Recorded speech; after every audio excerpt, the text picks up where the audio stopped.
Hello दोस्तों, नमस्कार। Ravi institute YouTube channel में आपका स्वागत है। जैसा कि आपको हम वीडियो के पार्ट 1 में आपको इलेक्ट्रिक और इलेक्ट्रॉनिक्स के अंतर के बारे में बताए थे, लेकिन आज हम आपको पार्ट 2 का वीडियो के बारे में, इसके विभिन्न कंपोनेंट के बारे में आज बताने चल रहे हैं। एक एक कंपोनेंट को हम आपको दिखाएंगे और एक एक कंपोनेंट का परिचय कराएंगे। संबंधित कंपोनेंट कार्य क्या करते हैं इसके बारे में भी टोटल हम बताएंगे। तो आइए हम ये ब्लैक बोर्ड पर, आपको इस व्हाइट बोर्ड पर हम आपका पूरा सर्किट या इसके संबंधित कंपोनेंट को हमने बना दिया है, ताकि थोड़ा समय आपको थोड़ा सा कम लगे। इसलिए जो है आप देखिए, सीधे हम आ जा रहे हैं यहाँ बेसिक इलेक्ट्रॉनिक्स पार्ट 2 इन हिंदी। आज पार्ट 2 का वीडियो पूरा हम एक्सप्लेन हिंदी में करेंगे, आप हमारे साथ बने रहिए। देखिए, इलेक्ट्रॉनिक्स कंपोनेंट जो होते हैं वो टोटल मिलाकर के 2 प्रकार के होते हैं, यहाँ हमने बनाया है। इलेक्ट्रॉनिक कंपोनेंट में आपको एक एक्टिव होता है और एक पैसिव होता है।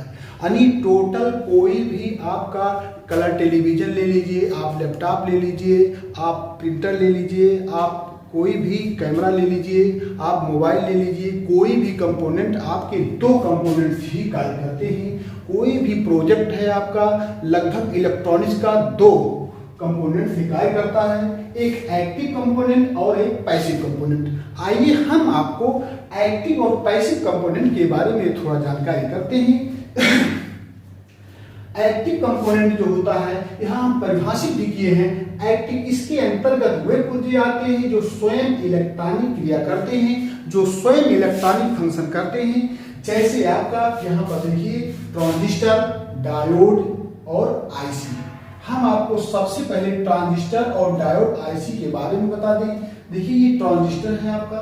ट्रांजिस्टर जो होता है, इसमें 3 इलेक्ट्रोड बनाए गए हैं, जिसे बेस, कलेक्टर और इमीटर के नाम से जाना जाता है।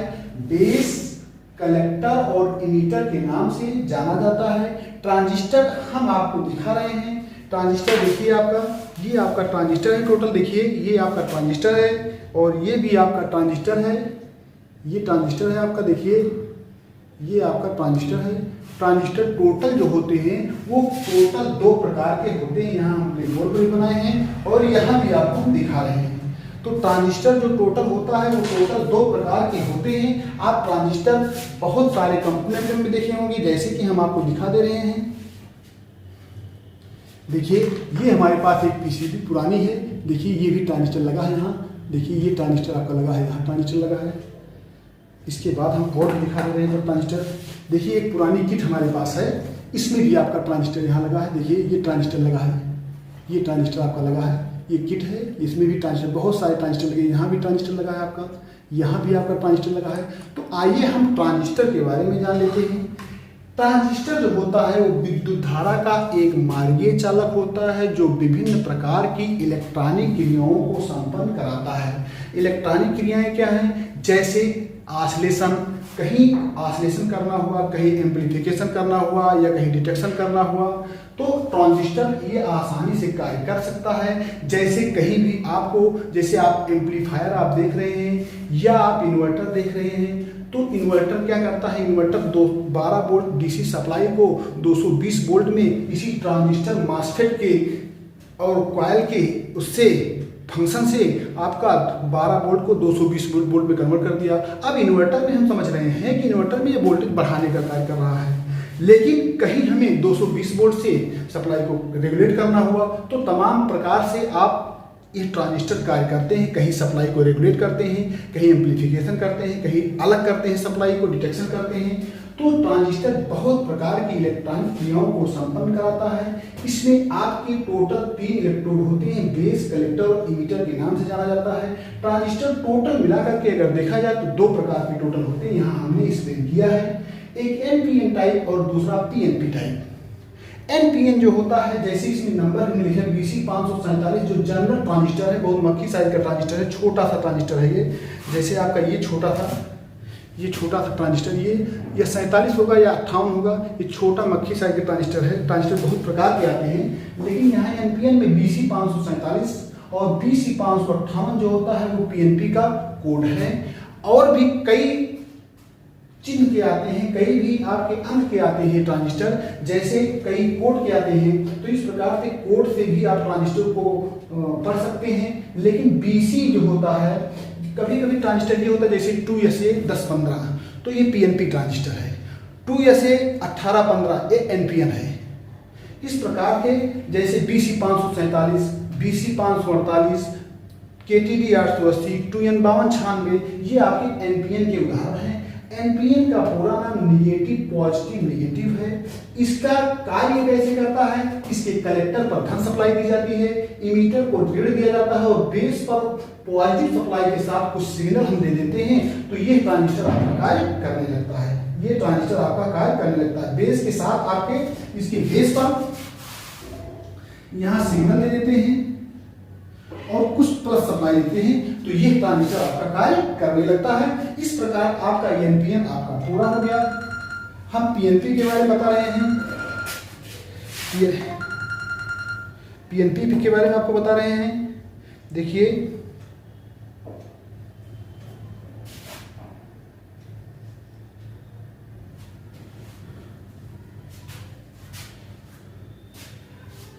पीएनपी का पूरा नाम जो होता है, पीएनपी का पूरा नाम पॉजिटिव नेगेटिव पॉजिटिव है।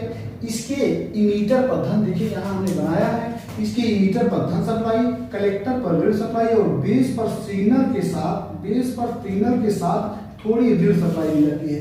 जैसे अभी हम आपको बताएं एनपीएन ट्रांजिस्टर में आपको थोड़ी सिग्नल के साथ धन सप्लाई दे दी जाती है, वैसे पीएनपी ट्रांजिस्टर को कार्य कराने के लिए इसके बेस पर थोड़ी ऋण सप्लाई की आवश्यकता होती है। ये ट्रांजिस्टर आपका कार्य करने लगता है। इस प्रकार ये ट्रांजिस्टर आप समझ गए होंगे।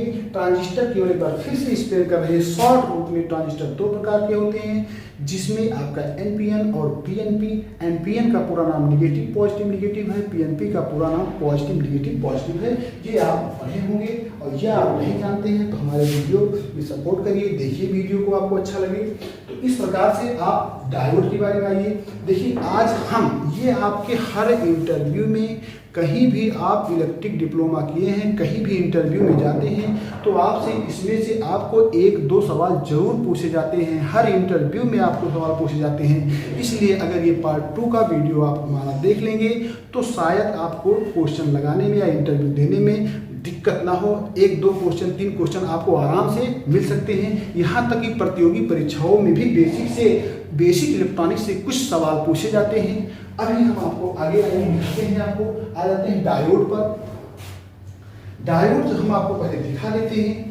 डायोड हम आपको सबसे पहले दिखा देते हैं। देखिए ये आपका डायोड है। ये यहाँ देखिए ये 4 डायोड बना है यहाँ पर। ये जो एक पट्टी आपको दिख रही होगी, ये पट्टी जो कैथोड होता है और जो सादा एरिया होता है वो एनोड होता है। ये ब्रिज में हम बनाए हैं, इसका ब्रिज बनाए हैं संयोग से। और दूसरी बात है कि हम सिंगल डायोड भी दिखा देते हैं। देखिए ये सिंगल डायोड है, इसमें पट्टी थोड़ी सी गायब हो गई है, लेकिन जब आप नया डायोड खरीदेंगे तो आपको पट्टी आराम से दिखाई देगी और मिल भी जाएगी, कोई दिक्कत इसके लिए नहीं है। पट्टी आप समझ जाइए, जो पट्टी वाला भाग होता है ये कैथोड होता है और ये एनोड होता है। अब हम डायोड को परिभाषित करते हैं। डायोड जैसे ये आपका डायोड है, यहाँ पर कोई एसी सप्लाई आप देते हैं, यहाँ पर कोई एसी सप्लाई देते हैं तो इसके कैथोड से धन डीसी प्राप्त होती है। यहाँ हम लिख भी दे रहे हैं धन डीसी प्राप्त होती है। धन डीसी का मतलब यह है कि इसके एनोड पर यदि एसी देते हैं तो इसके कैथोड से धन डीसी प्राप्त होता है। यानी ये एसी को डीसी में सीधा कन्वर्ट कर देता है। आपको हम ये चीज बता दे रहे हैं। अगर इसी का उल्टा हम आपको दिखाएं आपको थोड़ा सा, तो यहाँ से अगर एसी सप्लाई आप देते हैं, एसी यहाँ देते हैं, तो यहाँ से आपको ऋण डीसी मिल जाएगा आपको यहाँ से। यानी डायोड जो होता है ये भी विद्युत धारा का एक मार्गीय चालक होता है जो एसी को सीधे डीसी में कन्वर्ट करने का कार्य करता है। यहाँ हम ये भी कहते हैं कि जो आपका एसी ये डायोड है, ये एसी को, यानी ये ये आप देख रहे हैं तरंग टाइप में है आपका, ये लहर टाइप में, लहर को समाप्त करता है, एम्पलीट्यूड को समाप्त करता है। आप एसी का जो आपका सिंबल होता है ऐसे होता है, डीसी का सिंबल आपका ऐसे होता है, ये एम्पलीट्यूड को समाप्त कर देता है। यही इसकी परिभाषित हो गया। ये आपको किस प्रकार का होता है इसके हम आपको आगे बता रहे हैं। देखिए आप हमारे वीडियो के साथ बने रहिए, बिल्कुल आपको कहीं जाने की जरूरत नहीं है, बस बिल्कुल जो ध्यान से देखिए पूरी वीडियो को। देखिए ये पार्ट 2 का वीडियो थोड़ा लंबा होगा, ये 20-22 मिनट का वीडियो होगा, लेकिन बताते थोड़ा सा आप ध्यान देंगे तो बहुत आपके लिए उपयोगी है। इस क्षेत्र में जो भी काम करते हैं ये पार्ट 2 का वीडियो बहुत ही उपयोगी वीडियो है। हम सिंबल से ही बताएं। देखिए आप किसी सर्किट बुक में या किसी बुक में आप देखेंगे तो डायोड का चिन्ह ऐसे रहेगा, ये कैथोड है, ये एनोड है। अभी हम आपको कैथोड एनोड दिखाए भी, तो ये डायोड जो होता है ये टोटल यहाँ पर आपको हम 5 प्रकार से पढ़ाए हैं। डायोड आपको 5 प्रकार से हमने बताया है। 5 प्रकार में सबसे पहले है डिटेक्टर डायोड। डिटेक्टर डायोड की परिभाषित कर देते हैं। जैसे हम ये डायोड यहाँ आपको परिभाषा की एसी को डीसी बदल देता है, लेकिन यहाँ पर डिटेक्टर डायोड जो होता है ये जो है इसके नंबर भी हमने लिख दिया है यहाँ पर IN34AO79। इसका कार्य क्या है? ये संपूर्ण इंटरमीडिएट फ्रीक्वेंसी में से ऑडियो को अलग करता है। संपूर्ण इंटरमीडिएट फ्रीक्वेंसी में से ऑडियो को अलग करता है। अगर हम थोड़ा सा अधिक समझाएं आपको इंटरमीडिएट फ्रीक्वेंसी के बारे में, तो फ्रीक्वेंसी जो होती है जो RF फ्रीक्वेंसी होती है और एक AF फ्रीक्वेंसी होती, IF फ्रीक्वेंसी होती है और एक AF होती है। जो रेडियो डायोड जो है इंटरमीडिएट फ्रीक्वेंसी को अलग करता है। यहाँ पर आप इंटरमीडिएट फ्रीक्वेंसी देंगे तो यहाँ से आपको ऑडियो लिख देगा, AF फ्रीक्वेंसी में चेंज कर देगा, सीधा इसका काम यही है। ऑडियो फ्रीक्वेंसी जो होती है हम मानो जो सुनते हैं वो ऑडियो फ्रीक्वेंसी है। ये ऑडियो फ्रीक्वेंसी जो होती है 332 मीटर प्रति सेकंड होती है इसकी चाल, और ये आपकी 1.5 लाख किलोमीटर के आसपास होती है। 1.5 लाख किलोमीटर पर सेकंड होती है। यानी ये सीधा आपको जो डिटेक्टर डायोड है संपूर्ण इंटरमीडिएट फ्रीक्वेंसी में से ऑडियो को अलग करता है। हम मानो ऑडियो फ्रीक्वेंसी को ही सुनते हैं। आप ये सुने होंगे जैसे अभी इस वायुमंडल में बहुत सारी फ्रीक्वेंसी आपकी उड़ रही है, लेकिन आप देखे होंगे कि हम आप जो है इंटरमीडिएट फ्रीक्वेंसी को नहीं सुन पाते, रेडियो फ्रीक्वेंसी को नहीं सुन पाते। लेकिन ये आप अगर कहीं कोई हार्न बज रहा है, कहीं कोई बजर बज रहा है तो हम सुन लेते हैं, क्योंकि वो ऑडियो फ्रीक्वेंसी होती है। किसी प्रकार का कोई आवाज़ हम जब सुनते हैं वो ऑडियो फ्रीक्वेंसी ही सुनते हैं। तो हमारे टीवी में, रेडियो में ये आवाज़ सुनने के लिए ये आपका डिटेक्टर डायोड का प्रयोग किया जाता है। यहाँ इसके नंबर भी हमने लिख दिया, इसको परिभाषित कर दिया। फिर से एक बार परिभाषित कर रहे हैं। डिटेक्टर डायोड संपूर्ण इंटरमीडिएट फ्रीक्वेंसी में से ऑडियो को अलग करता है। यहाँ देखिए ऑडियो फ्रीक्वेंसी से AF बना दिया गया। यहाँ देख रहे हैं आप इंटरमीडिएट फ्रीक्वेंसी में से ऑडियो फ्रीक्वेंसी को ये अलग कर दिया। दूसरा हम चलते हैं रेक्टिफायर डायोड। जो आपको रेक्टिफायर डायोड यहाँ हम दिखाई, देखिए ये ब्रिज बना है संयोग से। यहाँ हम देखिए एक सिंगल डायोड दिखा देते हैं आपको। देखिए ये सिंगल डायोड दिखा देते हैं। देखिए ये आपका एक डायोड है, 2 डायोड इसमें जोड़ा गया है। ये आपका रेक्टिफायर है। ये इसमें जो है कई प्रकार के आते हैं, कई एम्पियर में आते हैं, कई उसमें आते हैं, देखिए कई वाट में आते हैं। तो ये आपका एक प्रकार का ये डायोड है, ये रेक्टिफायर। इसके IN4007 5408 और एक प्रकार के डायोड दिखा दे रहे हैं आपको। देखिए ये भी एक प्रकार का डायोड है। देखिए ये आपका एक डायोड है, बहुत हाई एम्पियर का डायोड, 20 एम्पियर का ये डायोड है। देखिए ये भी एक प्रकार का डायोड है। ये आप डायोड शायद नहीं देखे होंगे, लेकिन ये भी एक डायोड है। ये इसका एनोड पॉइंट है और ये इसका जो नट वाला पॉइंट है ये इसका कैथोड पॉइंट है। दिखा देते हैं खोल करके इसको, देखिए खोल करके इसको दिखा देते हैं। देखिए ये इसका पूरा एनोड पॉइंट होता है, इसे कैथोड से निकलता है। ये भी एक प्रकार का डायोड है। ये आप देखे होंगे या ना देखे होंगे, लेकिन देख लीजिए ये भी एक प्रकार का डायोड है। अब हम आपको आगे चलते हैं। देखिए तो ये जो होता है ये डायोड रेक्टिफाई करता है। यानी ये ही एक डायोड है जो AC को DC में कन्वर्ट करने का कार्य करता है। अभी हम ऊपर भी डायोड की परिभाषा जब कर रहे थे तो यही बता रहे थे कि डायोड AC विद्युत धारा को DC में कन्वर्ट करने का कार्य करता है। इस प्रकार हम आपको जीगर डायोड का एक बहुत महत्वपूर्ण डायोड है। ये डायोड बहुत काफ़ी फुल विशेषता वाला है। ये डायोड जो होता है ये वोल्टेज में पाया जाता है। इसकी विशेषता ये होती है कि अपने कैथोड पर जितना इसका मान रहता है, अपने कैथोड के सामने से अपने मान से अभी सप्लाई पास नहीं होने देता। यानी ये वोल्टेज में पाया जाता है। जैसे हम उदाहरण के रूप में आपको बता देते हैं थोड़ा सा। देखिए जैसे उदाहरण के रूप में आपको पूरा डिटेल बता दे रहे हैं। देखिए आप थोड़ा सा बने रहिए वीडियो साथ। ये आपका जीगर डायोड है, ये आपका जीगर डायोड है। ये 12 वोल्ट का जीगर डायोड है आपका मान लिया जाए। और यहाँ से आपकी सप्लाई 12 वोल्ट क्रॉस हो रही है। यहाँ से 12 वोल्ट क्रॉस हो रही है और इसका एक ग्राउंड में है। अगर 12 वोल्ट सप्लाई पास हो रहा है, इधर से कहीं जा रहा है आपका, तो जा रहा है। अगर ये सप्लाई आपकी 14 वोल्ट हो गई, ये सप्लाई आपकी 14 वोल्ट हो गई, तो ये शॉर्ट हो जाता है, ये शॉर्ट हो जाता है। आगे सर्किट जो आपकी आईसी लगी है, महत्वपूर्ण कंपोनेंट लगे हैं, वो खराब होने से बच जाते हैं। इसका यही कार्य है टोटल। हम आपको वैसे एक्सप्लेन करके बता रहे हैं, वैसे बता रहे हैं ताकि आपका आगे कोई पुर्जा खराब ना हो, इसलिए इसका मुख्य कार्य यही है। ये जीनर डायोड है, इसका सिंबल आप देख रहे हैं, इसका सिंबल थोड़ा सा ऐसे है, ये कैथोड पॉइंट होता है और ये आपका एनोड पॉइंट होता है। इसको भी हम थोड़ा सा आपको दिखा देते हैं। थोड़ा सा देखिए जीनर डायोड जो होता है कैसे होता है, थोड़ा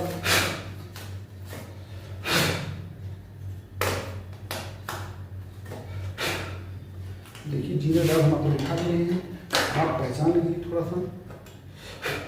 देखिए आपका ये पुर्जा आपका जीनर डायोड है। देखिए ये पुर्जा आपका जीनर डायोड है, आप देख लीजिए। ये जीनर शीशे टाइप में होता है, इसके आगे एक पट्टी होती है, कैथोड होती है और ये एनोड होती है। ये भी आपका जीनर डायोड है। देखिए ये टीवी में लगा है, ये भी एक जीनर डायोड ही है। तो इस प्रकार से आप जीनर डायोड शायद समझ गए होंगे। ये जीनर डायोड है आपका, और ये आपका जो लगा है ये आपका ये रेक्टिफायर है, ये रेक्टिफायर है। लेकिन जो ऊपर वाला डायोड डिटेक्टर डायोड, इसका प्रयोग रेडियो ऑडियो में होता था, जो इसको दिखाया नहीं जा सकता, इसका प्रचलन धीरे धीरे कम हो गया, या आईसी के अंदर पैक कर दिया जाने लगा, इसलिए आपको ये देखने नहीं मिलेगा। ये एलईडी डायोड हम आपको दिखा दे रहे हैं। देखिए ये भी आपका एक प्रकार का डायोड है, देख लीजिए आप, ये भी एक प्रकार का डायोड है, ये जिसको हम एलईडी कहते हैं। इसका पूरा नाम लाइट इमिटिंग डायोड है। ये आपकी एलईडी है, देख लीजिए आप। कई कलर में आती है, कई टाइप से आती है, 2 टन की भी आती है, ये 3 टन की भी आती है, लेकिन उसके लिए कोई दिक्कत नहीं, कलर में भी आती है। लेकिन यहाँ पे हमारा मतलब ये है कि केवल कंपोनेंटों की पहचान, उसका सैंपल पढ़ाना है। इसका मुख्य काम क्या है, इसका मुख्य काम क्या है, ये यहाँ पर आप अगर धन सप्लाई देंगे, यहाँ से ऋण सप्लाई देंगे, तो ये विद्युत ऊर्जा को प्रकाश में बदल देता है। एलईडी का पूरा नाम लाइट इमिटिंग डायोड है, जो विद्युत ऊर्जा को प्रकाश में बदल देता है। कहीं भी आपको इंडिकेशन के लिए, कहीं चार्जिंग की एलईडी ब्लिंक करने के लिए, कहीं भी आपको सर्किट में कोई चीज़ जलाने के लिए, आपके मोबाइल के डिस्प्ले में, जो भी कहीं भी डिस्प्ले होता है वहाँ एलईडी जरूर लगती है। एलईडी जो होती है ये यहाँ एनोड पर इसकी धन सप्लाई और कैथोड पर ऋण सप्लाई देते हैं, तो ये विद्युत ऊर्जा को प्रकाश में बदल देता है। ये वाट में भी आती है, 2, 3 वाट, 4 वाट, 5 वाट, वोल्ट में भी आती है, कई टाइप से आती है। जहाँ जैसा प्रयोग लगता है उसका प्रयोग यहाँ किया जाता है। लेकिन आज हमारा मुख्य काम यह है कि एलईडी को पहचानना है। ये एलईडी है आपकी, ये आप पहचानना जानें और उसके बाद आगे आपको बताया जाएगा। एक है आपका एससीआर। इसे सीआर जो होता है ये भी एक प्रकार का डायोड है। ये जैसे ट्रांजिस्टर होता है आपका, एकदम हूबहू ऐसे होता है। ये एक ट्रांजिस्टर की भांति 3 टर्न का होता है।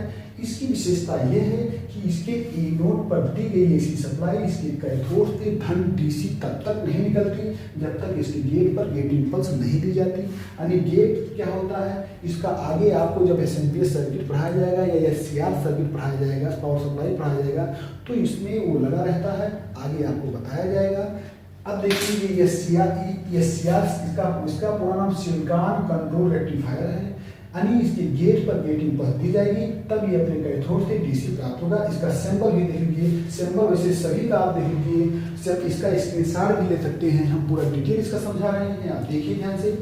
अब देखिए, अब ये पूरा जो पूरा ऊर्जा होता है इसको भी पूरा विधिवत बता देते हैं आपको थोड़ा सा। देखिए पूरे कंपोनेंट को टोटल 2 भागों में बांटा गया है, एक एक्टिव है, एक पैसिव।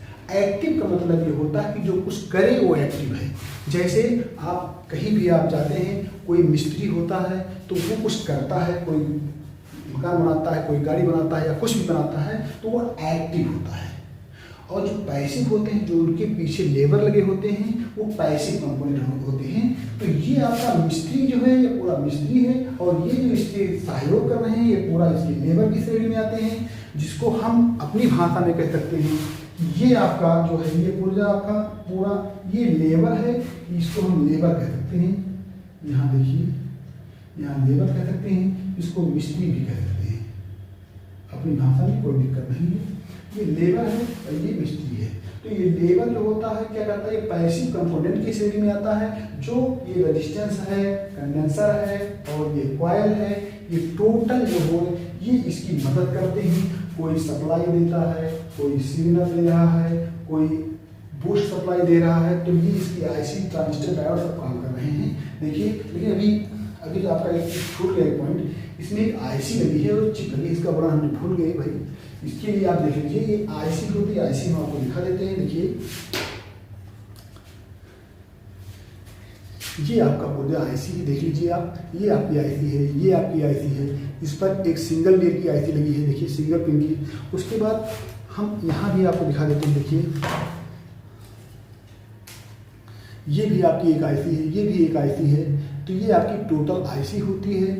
आईसी जो होती है इसका पूरा नाम जो होती है इंटीग्रेटेड सर्किट है, इसका पूरा नाम।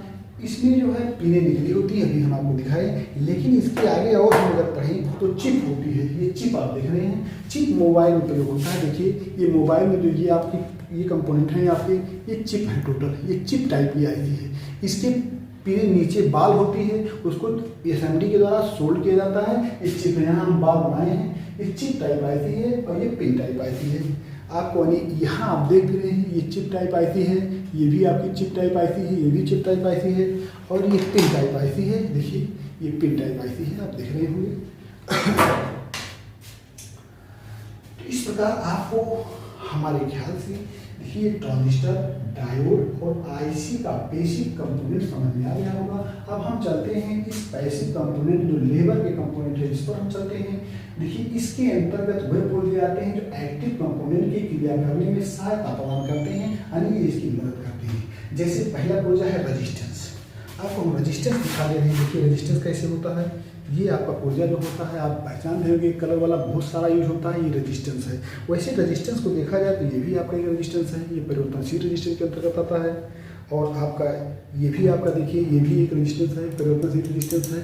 तो हम इसका पूरा डिटेल समझाते हैं आपको। देखिए रेजिस्टेंस जो होता है वो टोटल ये रेजिस्टेंस का सिंबल है, इसको आर से निरूपित किया जाता है, इसको आर से निरूपित करते हैं। ये दो प्रकार का होता है, एक परिवर्तनशील होता है, दूसरा स्थिर मान का होता है। जो परिवर्तनशील होता है मतलब वेरिएबल होता है, और ये नॉन वेरिएबल होता है। वेरिएबल मतलब जो कुछ परिवर्तन करे वो वेरिएबल है। जैसे मान लिया जाए कि हमारा ये घुमा है, ये परिवर्तन कर रहा है, तो ये वेरिएबल है। इसके बाद यहाँ देखिए,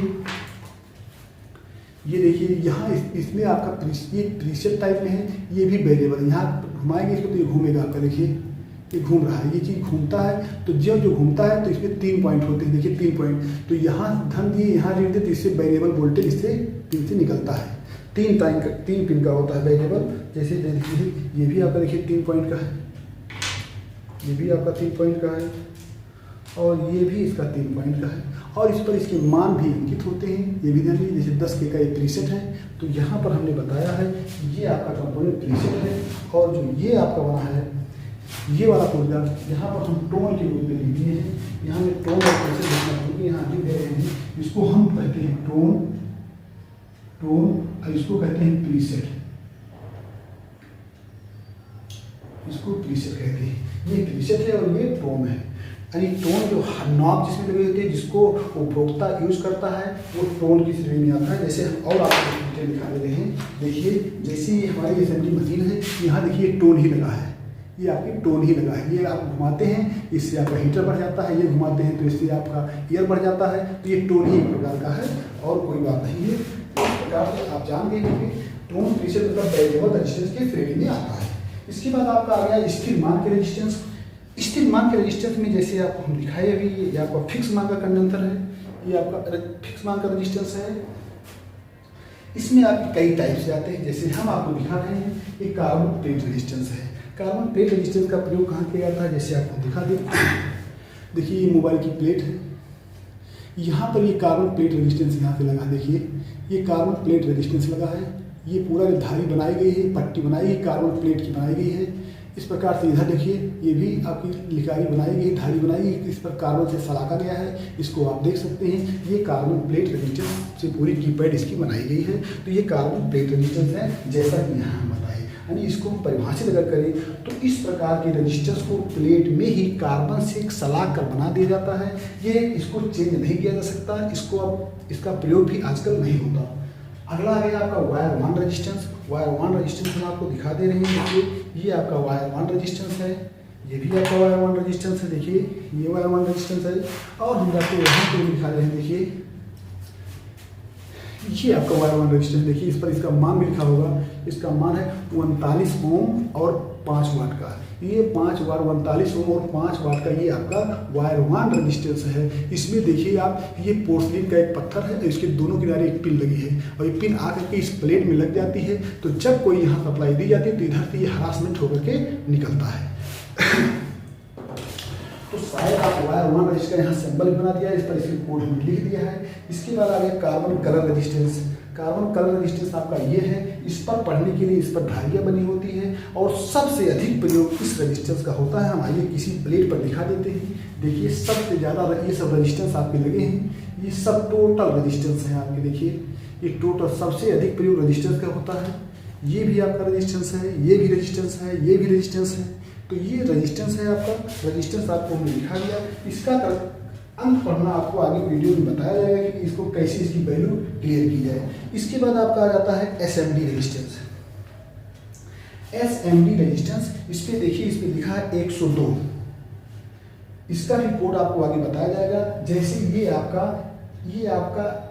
1 किलो का है, जैसे 102 लिखा है तो 10 के आगे 2 जीरो हो जाएगा, ये 1 किलो पढ़ा जाएगा। एसएमडी मतलब ये है कि इसको आयरन से न लगा करके एसएमडी से लगाया जाता है। जैसे यहाँ देखिए एक प्लेट हमने लिया है, ये प्लेट चार्जर का कोई है। यहाँ देखिए ये आपका एसएमडी रेजिस्टेंस लगा है, यहाँ भी एसएमडी रेजिस्टेंस लगा है, ये भी एसएमडी रेजिस्टेंस है, ये एसएमडी रेजिस्टेंस है। तो आजकल प्लेट में इसको माइक्रो रेजिस्टेंस भी कहते हैं। तो ये एसएमडी रेजिस्टेंस जो होता है वो प्लेट में एसएमडी के द्वारा लगा दिया जाता है। इस मशीन के द्वारा गर्म हवा दे करके इसको सीधे सोल्ड कर दिया जाता है और इसका कोई काम नहीं, ये भी वही काम करता है। रेजिस्टेंस यहाँ पर जब सप्लाई देंगे तो यहाँ को कम करके कर देता है। यानी रेजिस्टेंस को अगर हम परिभाषित करें तो रेजिस्टेंस अपने मान के अनुसार विद्युत धारा को कम करता है। इसकी ये परिभाषा हो गई। यहाँ आपका रेजिस्टेंस, इसको आर से निरूपित किया जाता है। इस प्रकार आपको रेजिस्टेंस के बारे में कहीं भी कोई सस्पेंस है तो आप हमें कमेंट बॉक्स में लिख करके भेज सकते हैं, हम उसका निवारण करने का प्रयास करेंगे। ये आपका रेजिस्टेंस समझ में आ गया होगा। फिर आपका आ गया कंडेंसर। आप देखिए कंडेंसर आपका आ गया। कंडेंसर के बारे में हम आपको दिखा दे रहे हैं, विद्युत दिखा दे रहे हैं कंडेंसर। देखिए ये आपका कंडेंसर है। देखिए कंडेंसर जो होता है ये टोटल 2 प्रकार का होता है। एक स्थिर मान के कंडेंसर होते हैं, दूसरा परिवर्तनशील। परिवर्तनशील कंडेंसर का ज़्यादा यूज नहीं होता। जैसे आपका ट्रिमर होता है, पैडल होता है और गैंग होता है, ये सब रेडियो में लगता है, वीसीआर में लगता है। पहले के आपके उसमें डीवीडी में लगता था। अब इसका प्रयोग नहीं होता, इसलिए इसका हम डिस्प्ले नहीं किए हैं। अब इसका कोई काम नहीं हो जा रहा, इसलिए इसको हम आगे बढ़ रहे हैं। स्थिर मान के कंडेंसर के बारे में आपको बताने चल रहे हैं। देखिए स्थिर मान की जो कंडेंसर होती है ये फिक्स होता है, इसको हम नॉन वेरिएबल कहते हैं। जो फिक्स होता है, कंपनी ने जितना बना के दे दिया है वो टोटल उतना ही रहेगा आपका रेजिस्टेंस। ये कंडेंसर आपका, तो ये सबसे पहले है आपका पेपर कंडेंसर। हम आपको पेपर कंडेंसर दिखा देते हैं। देखिए ये छोटा सा आपका पुर्जा, देखिए ये छोटा पुर्जा आप बहुत देखे होंगे। ये आपका पेपर कंडेंसर, इस पर इसकी वैल्यू भी लिखी रहती है। लेकिन यहाँ हम एक पीसीबी के माध्यम से भी आपको पेपर कंडेंसर दिखा देते हैं। देखिए ये आपका पेपर कंडेंसर है, ये भी पेपर कंडेंसर है, ये भी पेपर कंडेंसर है, ये भी पेपर कंडेंसर है, ये सब पेपर कंडेंसर है। देखिए इसके बाद हम आपको दिखा देते हैं, इसको परिभाषित करने थोड़ा। देखिए पेपर कंडेंसर में आपके 2 पिने हैं, जैसा कि आपको हम दिखाए। देखिए ये पेपर कंडेंसर है, छोटा सा पेपर कंडेंसर, शायद आपको दिख नहीं रहा होगा। इसमें 2 पिने हैं टोटल। देखिए इसमें 2 टांग है।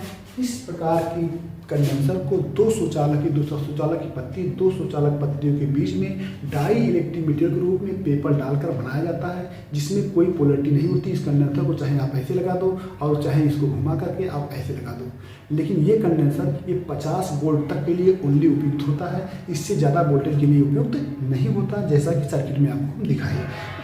दूसरी बात क्या है आपका सिरेमिक कंडेंसर। इसका प्रयोग रेडियो में किया जाता है। ये भी नहीं दिखा सकते आपको, यहाँ नहीं लगा है। इसका प्रयोग रेडियो में किया जाता था, इसलिए इसको नहीं दिखा सकते, हमारे पास ये नहीं है। दूसरा आपको हम स्टाइलोफ्लक्स दिखा दे रहे हैं। देखिए आप, ये आपका स्टाइलोफ्लक्स कंडेंसर है, आप देख लीजिए। ये आपका चौघंटा सा ताबीज जैसे होता है। स्टाइलोफ्लक्स यहाँ हमने बना भी दिया है, 1000 वोल्ट तक के लिए उपयुक्त होता है। इसमें भी पोलरिटी नहीं होती। इस कंडेंसर को निकाल के चाहे ऐसे लगा दो और चाहे घुमा के इधर से लगा दो, इसमें कोई अंतर नहीं होता, इसमें कोई पोलरिटी नहीं होती। इस प्रकार आप चाहे स्टाइलोफ्लक्स कंडेंसर के बाद आप समझ गए होंगे। अब आपका आ गया माइका कंडेंसर। माइका कंडेंसर जो होता है आपका, देखिए ये माइका कंडेंसर है, ये माइका कंडेंसर है, आप देख रहे होंगे, ये भी आपका माइका कंडेंसर है। इसमें भी पोलरिटी नहीं होती। ये प्लेट में चाहे इधर से लगा दो और चाहे इसको घुमा करके इधर से लगा दो, इसमें कोई अंतर नहीं होता। इस प्रकार आप समझ गए होंगे। यहाँ हम आपको पीसीबी के माध्यम से भी थोड़ा माइका कंडेंसर दिखा देते हैं। देखिए ये माइका कंडेंसर है आपका, ये माइका कंडेंसर है, ये भी माइका कंडेंसर है, ये माइका कंडेंसर है, ये माइका कंडेंसर है आपका। और ये देखिए अभी आपको दिखाई दो, यहाँ देखिए ये माइका कंडेंसर है, आप देख रहे होंगे, ये बड़ा सा माइका कंडेंसर है। इस प्रकार आप जान गए होंगे। देखिए ये माइका कंडेंसर जान गए। अब आपका आ गया इलेक्ट्रोलाइटिक कंडेंसर। इलेक्ट्रोलाइटिक कंडेंसर जो होता है, इलेक्ट्रोलाइटिक कंडेंसर हम आपको दिखा दें। देखिए ये आपका इलेक्ट्रोलाइटिक कंडेंसर है। यहाँ देखिए ये भी हमारे इसका चिन्ह बना है, देखिए वहाँ भी हमने बना दिया है इलेक्ट्रोलाइटिक कंडेंसर पर। ये आपका इलेक्ट्रोलाइटिक कंडेंसर है, आप देख लीजिए, हमने लिया है इसको हाथ में। देखिए ये भी एक प्रकार का इलेक्ट्रोलाइटिक कंडेंसर है आपका। ये इलेक्ट्रोलाइटिक कंडेंसर जो होता है इसमें पोलरिटी होती है। ये आपका सप्लाई को फिल्टर करने का कार्य करता है। अभी यहाँ इसको उल्टा सीधा नहीं लगाया जा सकता, इसमें पोलरिटी होती है, हम इस बात को बार बार कह रहे हैं। इसका कंडेंसर क्या किया जाता है, इस प्रकार के जो कंडेंसर होते हैं, ये क्या, इसका प्रयोग कैसे होता है, इसमें एक एल्युमिनियम की पाइप, ये टोटल डाल दिया, एल्युमिनियम की पाइप में बेरियम एसिड डालकर इसको बनाया जाता है। इस पर इसके मान भी लिखे होते हैं, कितने वैल्यू का है, कितने वोल्ट का है, ये भी लिखा होता है, कितने 450 या 330 वोल्ट का ये आपका कंडेंसर है। और इसकी पोलरिटी भी छपी होती है इस पर, जैसा कि यहाँ हम देखिए 10 मिनट 25 वोल्ट और इसकी पोलरिटी भी छपी है। इसको हम उल्टा सीधा नहीं लगा सकते, पोलरिटी देख कर ही लगाएंगे। अब आपको शायद समझ में कंडेंसर आ गया होगा। इसमें जो होता है ये कंडेंसर बहुत इसका भी यूज होता है। जैसे हम आपको एक प्लेट के माध्यम से दिखा देते हैं। देखिए ये पीसीबी हमारे पास एक है, देखो यहाँ भी कंडेंसर आपका लगा है, इलेक्ट्रोलाइटिक प्रकार का कंडेंसर लगा है। यहाँ भी हम आपको दिखा दे रहे हैं, देखिए बहुत सारे इलेक्ट्रोलाइटिक कंडेंसर यहाँ सब लगे हैं, देख लीजिए आप। इलेक्ट्रोलाइटिक कंडेंसर ये दो साइड लगे हैं, ये भी आपके समझ में आ गया होगा। इस प्रकार से आपके शायद समझ में कंडेंसर आ गया होगा। एक बार फिर से एक्सप्लेन कर देते हैं। कंडेंसर दो प्रकार का होता है, परिवर्तनशील जो नॉन वेरिएबल, परिवर्तनशील जो वेरिएबल और स्थिर मान की जो नॉन वेरिएबल। दूसरा पेपर, सिरेमिक कंडेंसर, स्टाइलोफ्लक्स और माइका इलेक्ट्रोलाइटिक, ये सब कंडेंसर है। इसका सिरेमिक कंडेंसर आप देखने को नहीं पाएंगे, ये रेडियो में प्रयोग होता था, लेकिन इसके अलावा 4 कंडेंसर आपको आराम से आपको बराबर हर सर्किट में देखने को मिलेगा। अब हम आपको चलते हैं, इसको थोड़ा हम परिभाषित भी कर दें आपको। देखो कंडेंसर जो होता है, कंडेंस मतलब होता है कि इकट्ठा करना। कंडेंसर का मतलब होता है कि विद्युत आवेश को एकत्र करने की क्षमता रखता है। जैसे आप कोई कंडेंसर अभी आप ले लीजिए और उसको चार्ज करके उसके बाद आप शॉर्ट करेंगे तो वो उसमें कुछ विद्युत स्टोर रहती है। आप बहुत बार इसको टच करके देखे होंगे। यहाँ तक कि हमने कंडेंसर पर एक वीडियो भी पीछे बनाया है, कंडेंसर शॉर्ट वीडियो भी डाले हैं। आप वहाँ से जा करके कंडेंसर आप चार्ज कैसे होता है वो भी आप देख सकते हैं, कोई दिक्कत नहीं है। आप बहुत पहले से जानते होंगे कि कंडेंसर चार्ज हो जाता है, अगर उस सर्किट से नहीं जुड़ा है तो चार्ज हो जाएगा और जब उसको छुएंगे तो आपको करंट का झटका भी दे सकता है। तो आप कंडेंसर के बारे में समझ गए होंगे। आपका आ गया लास्ट एकदम कॉइल। कॉइल जो होता है आप देख लीजिए कॉइल कैसे बना है। यहाँ जब कोई सप्लाई देते हैं तो घूमते घूमते घूमते यहाँ पर, जैसे मान लीजिए यहाँ आपने 100 वोल्ट सप्लाई दिया तो यहाँ भी ये 100 वोल्ट सप्लाई को आउट कर देगा, कोई दिक्कत नहीं है, ये 100 वोल्ट सप्लाई को आउट कर देगा। लेकिन यहाँ इन कर देंगे, यहाँ आउट कर देगा। लेकिन इतना घूमने के बाद ये सप्लाई जो है ये कम नहीं करता, बशर्ते विद्युत धारा के मार्ग में थोड़ा देरी पैदा कर देता है। ये भी दो प्रकार का होता है, एक परिवर्तनशील जो रेडियो डीपी में देखिए आप, ये परिवर्तनशील है और ये आपका पूरा स्थिर मान के कंडेंसर है। स्थिर मान की टोटल कॉइल है ये आपकी, और ये परिवर्तनशील है। देखिए इसमें थोड़ा सा और भी आपको जो बता दें, जैसे ये आपका यहाँ पे ये आपका हम एक टेस्टर लिए हैं, यहाँ पर एक चौखटी थी स्टील की डब्बी में ये लगा होता है। संयोग से इसमें लगा नहीं तो हमको दिखा भी देते। यहाँ पर पेचकस डालने की वेरिएबल पेच यहाँ डालने के लिए एक वो पेचकस बना होता जगह, यहाँ डाल के इसको घुमाएंगे तो इस कॉइल में कुछ वेरिएबल परिवर्तन होगा। तो इसलिए ये परिवर्तनशील कॉइल के श्रेणी में आपका आता है।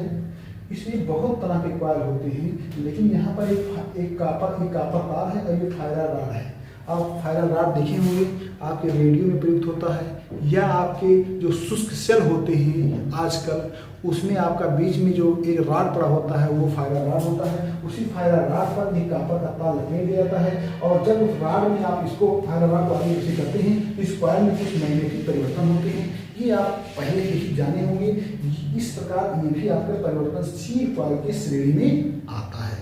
इसके बाद आपका आ गया स्थिर मान के रेजिस्टेंस। इस प्रकार के कॉइल का मान फिक्स होता है, इसको हम कम ज़्यादा नहीं कर सकते। जैसे ट्रांसफार्मर में देखिए दो परिवर्तन है, चोक, डीटी और एलईडी। इसके बारे में पूरा हम डिटेल बता दे रहे हैं। देखिए ट्रांसफार्मर को परिभाषित कर दे रहे हैं, हम आपको ट्रांसफार्मर भी दिखा दे रहे हैं। देखिए ये आपका ट्रांसफार्मर है, ये भी आपका ट्रांसफार्मर है। अगर मान लिया जाए और भी दिखाने तो आप ये देखे होंगे कंपोनेंट, ये कंपोनेंट देखे होंगे। इसको हम कहते हैं EHT। इसको क्या कहते हैं? EHT। इसको हम बोलते हैं एक्स्ट्रा हाई टेंशन। EHT को हम कहते हैं एक्स्ट्रा हाई टेंशन। इससे आपका जब टीवी चलती थी ये तो 60,000 वोल्टेज इससे निकलता था, एक फ्लैशरिंग करंट निकलता था, दूर से इसका करंट मारना था। ये बढ़ाता है कोई वोल्टेज को। इसमें जब 110 वोल्ट की सप्लाई इस EHT में आती थी तो ये 60,000 वोल्टेज बना देता था। तो इसका प्रयोग तो अब नहीं किया जाता है। तो टीवी का एक प्लेट था, तो इसलिए हमने सोचा कि आपको बता दें, आपको जानकारी थोड़ा सा दे दें। अगर जानकारी भले से है तो बहुत अच्छी बात है, लेकिन बदलते अगर जानकारी नहीं है तो आप हमारे वीडियो को सपोर्ट करके देखिए, आप आराम से, आपको पूरा बात समझ में आ जाएगी। यहाँ देखिए आप, ये आपका ट्रांसफार्मर है। ट्रांसफार्मर आपको हम जैसा कि आपको ये दिखाए, ये आपका ट्रांसफार्मर है। तो ट्रांसफार्मर जो होता है वो इसके प्राइमरी में एसी देते हैं तो इसके सेकेंडरी से एसी निकलता है। वैसे ट्रांसफार्मर 4 प्रकार के होते हैं, लेकिन इसका डिटेल हम आपको आगे वीडियो में बताएंगे आपको पूरा ट्रांसफार्मर। जैसे एक साधारण ट्रांसफार्मर होता है, एक स्टेप डाउन होता है, एक स्टेप अप होता है, एक ऑटो ट्रांसफार्मर होता है। ऑटो का ट्रांसफार्मर का प्रयोग जो होता है वो आपके स्टेबलाइजर में, ऑटोमेटिक स्टेबलाइजर में किया जाता है, और जो साधारण ट्रांसफार्मर होता है वो पावर हाउस पर प्रयोग किया जाता है। उसके बाद जो स्टेप डाउन ट्रांसफार्मर होता है, जैसे ये आपका स्टेप डाउन ट्रांसफार्मर है, जैसे यहाँ 220 वोल्ट देंगे तो ये ट्रांसफार्मर 0-12 का है तो इससे 12 वोल्ट आउट होगा, ये स्टेप डाउन इसको माना जाता है। और जो ऑटो ट्रांसफार्मर होते हैं स्टेबलाइजर वगैरह में, तो वो ऑटो ट्रांसफार्मर से जाते हैं। यहाँ ज़्यादा हम ट्रांसफार्मर का एक चैप्टर बनाए हैं, उस चैप्टर का वीडियो आप आगे चल करके लोड कर देंगे, आप देखेंगे पूरी बात समझ में आ जाएगी। इसके बाद स्टेप अप ट्रांसफार्मर होता है, जिसको आप जैसे इन्वर्टर का जो मेन ट्रांसफार्मर होता है वो स्टेप अप की श्रेणी में जो दोनों कार्य करता है, लेकिन स्टेप अप ट्रांसफार्मर का भी वो कार्य करता है। इसके बाद आप चौक देखिए, ये चौक देखिए, ये चौक है आपका। ये चौक का प्रयोग आपको सबसे पहले जब 40 वाट की ट्यूबलाइट होती थी उसको जलाने के लिए प्रयोग किया जाता था।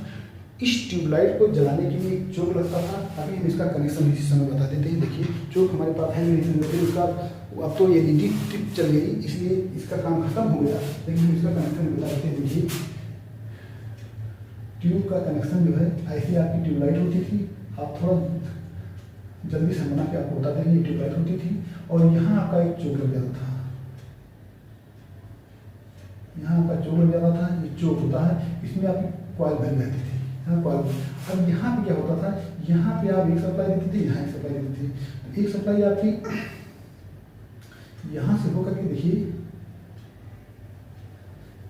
यहाँ से सप्लाई आप सीधे चौक में, और चौक से होकर के सप्लाई यहाँ में थे, और ये सप्लाई आप यहाँ देखिए, कनेक्शन आपके समझ में आ गया होगा। और यहाँ ये आपकी यहाँ के बीच और यहाँ के बीच आप एक स्टार्टर लगा दीजिए।